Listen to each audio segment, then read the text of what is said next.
Sabrina 90s comic, issue 32, the third story.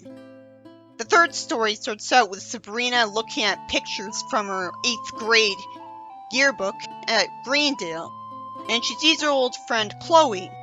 Not that we even get to see what she would have looked like in the 90s comic art style. The cover at Sabrina's say 7th grade, so it's not even being consistent with that. Salem just says he remembers her. If Sabrina's a witch, there's no way she wouldn't just use magic to keep visiting Chloe to keep up their friendship. They wouldn't have stopped hanging out together constantly.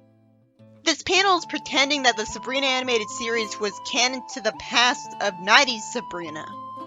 And I'll show you why that's nonsense later. Repulsa talks as if she's not the only one who remembers Chloe, which is ridiculous because Repulsa shouldn't remember Chloe, unless they met in the animated series continuities. And she complains that if she hadn't been defeated in the mini-golf game with Enchantra, she'd be ruling the other realm. Even though she has the same powers as Enchantra, couldn't she just easily kill her? Couldn't she just warp Enchantra to her or warp to her and kill her? I assume Enchantra and her home and office are enchanted so that no one can warp there. Except Sabrina and Sally had no problem getting to her office in the crossover, so she could just warp there and kill her. I guess she's enchanted so that she can't do that. She could zap up a robot army or a nanobot army and send it after Enchantra. I guess she assumes that if she tried to attack her in any way, outside of the mini-golf game, Enchantra would bother her back, and it'd start a war between the two of them, and she doesn't want to have to deal with that. So that's why they just stick to mini-golf to bother each other. So she thinks she has no other choice. Considering how restricted Sabrina's life was in the animated series, it makes no sense that Sabrina would ever think of them as the good old days. The writer's forcing her to, because it's a story for promoting that, and that just takes me out of it. Confusingly, Repulsa uses magic to reverse time so that Sabrina's back to her animated series life. I don't understand why she'd think of this as punishing her if she explicitly said, "You enjoyed yourself so much at that age." And Sabrina said those were the good old days. You'd think she'd kill her, torture her with her magic, do anything but this. This isn't a natural way to transition to the animated series at all. Sabrina could have just started remembering it because she was reminiscing with Salem, and it could be a flashback. Instead, it frames it as a horrible spell by Repulsa, making it look terrible and off-putting, and Sabrina and Salem morph to look different, when we were just used to the 90s art style. Salem's not even black-colored like he should be, he's just gray instead. How did the artist make that mistake? Despite Sabrina saying that she was dizzy for a second, Salem's somehow in a good mood and says it's a great day to be in Greendale, and Sabrina doesn't question it. Their minds are being altered. What is the point of reversing time to punish Sabrina if she won't even know what happened? So her aunts call her over to them and remind her that she was supposed to meet Chloe and Harvey at the mall because they care about her doing that. And quickly is going to drive her there on the way to the garden center. They want to look interesting and progressive by having the guy be the one obsessed with gardening. I'd rather the ants have a hobby instead of not having a hobby. I forget if either of them does get a hobby, but I hope they do so that there's something deeper to their character. But if I can't remember it, it can't be memorable. Sabrina says she wouldn't mind flying to the mall in her broom, and quickly pisses me off by saying that he promised her mother he'd raise her like a normal mortal girl, since she didn't accept her for being a witch, I guess, and so she's only supposed to use her magic when it's necessary. That would literally only be when she's about to die. That's not going to be the case, but that's still going to make for a very boring comic. And her mother isn't around, so there's no real excuse for stifling Sabrina and not letting her be who she is. Which sure that leads to trouble, but that's the whole premise of the series. It'd make a boring series if she almost never used magic. It brings up the gigantic plot hole. Why don't they take away her powers entirely if they want to raise her to be immortal so badly? Why are they even bothering to teach her about magic? Why do her aunts care if she's got a lot to learn? Quigley doesn't seem so bad at first, but he's never going to get any less aggravating for not liking her for who she is. He's not nearly a deep enough character to make up for that.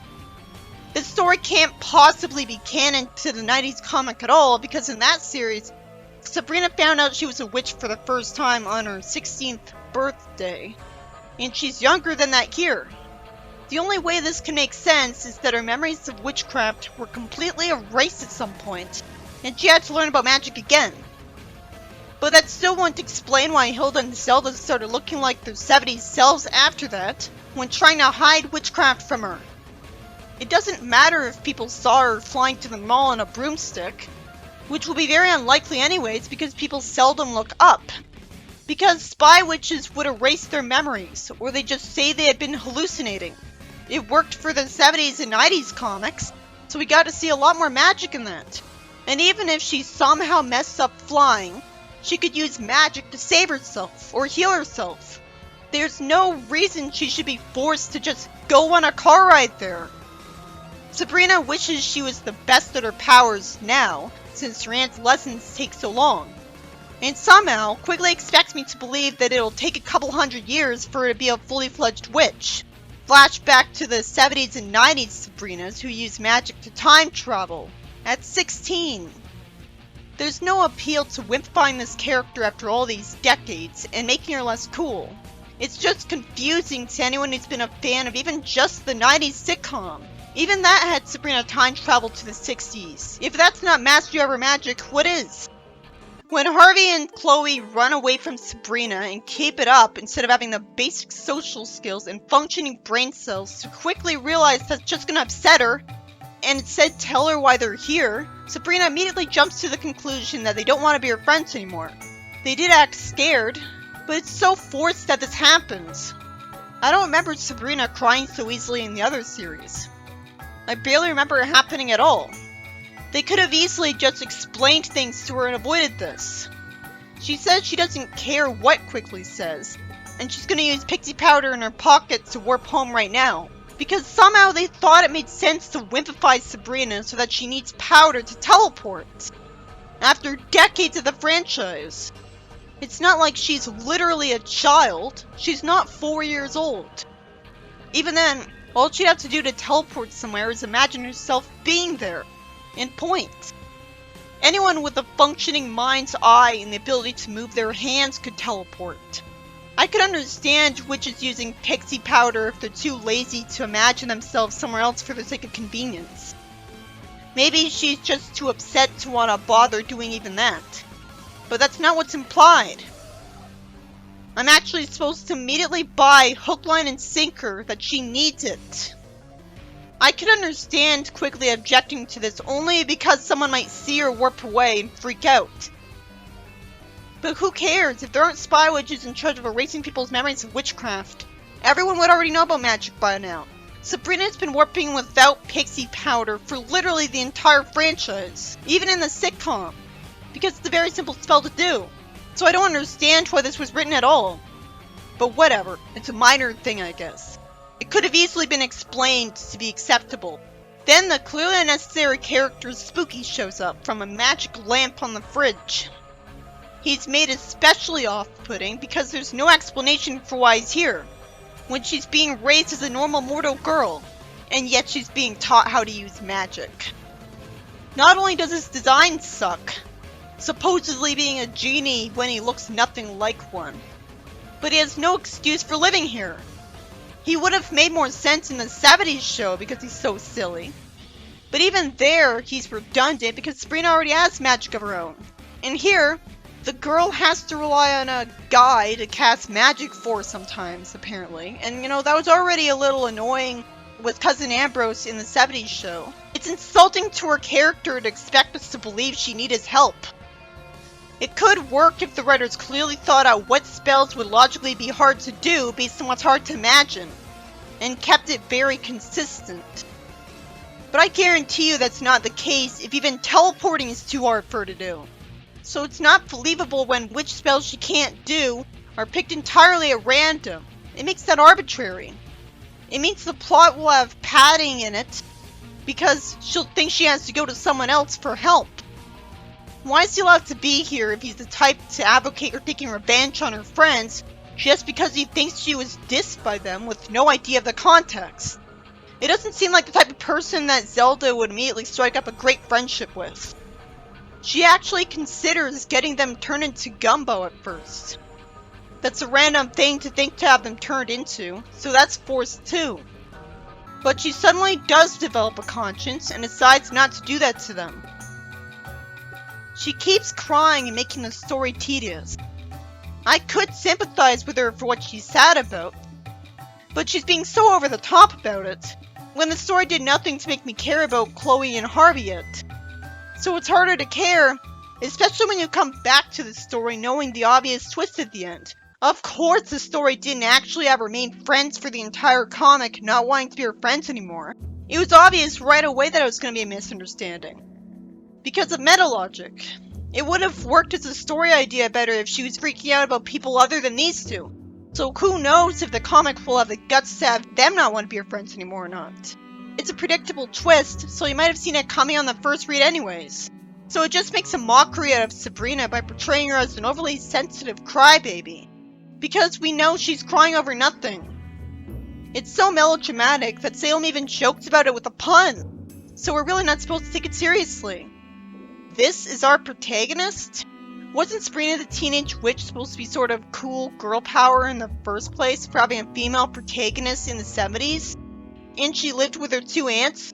Even if she wasn't very smart, at least she was a really powerful female character who could do practically anything. Now she's incompetent and somehow even more stupid than before.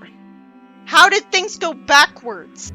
She got upset when she could have easily just gone after her friends and confronted them about why they're running away from her and cleared things up right away. Because it'd be immediately common sense that trying to figure that out would be worth it, just in case things weren't as bad as they looked. She could go into denial about it instead of jumping to the wrong conclusion. Instead, the plot of the first story was forced to happen. That doesn't bode well. It's a story showing that she cares about them instead of telling us why. The story is introducing these characters, but they might as well just be two random kids. At least it was decent of these two to come here to apologize, and as soon as possible instead of waiting until they saw her again at school tomorrow, like I'd expect of them at this point.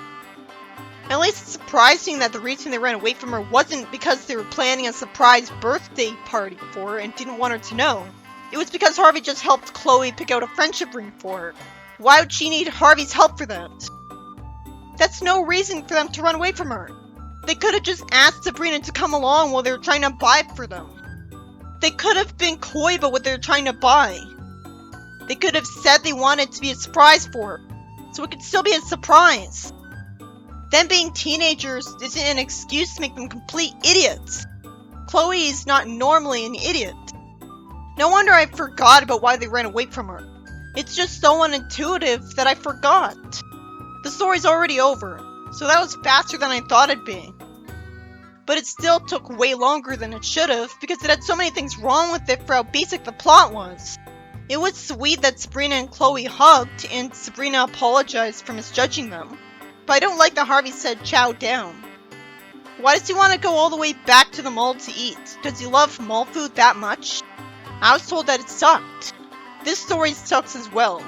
This story was by Michael Gallagher, and I doubt it's fair to blame him for it entirely because almost everything I hate about it comes from the things that's in common with the animated series.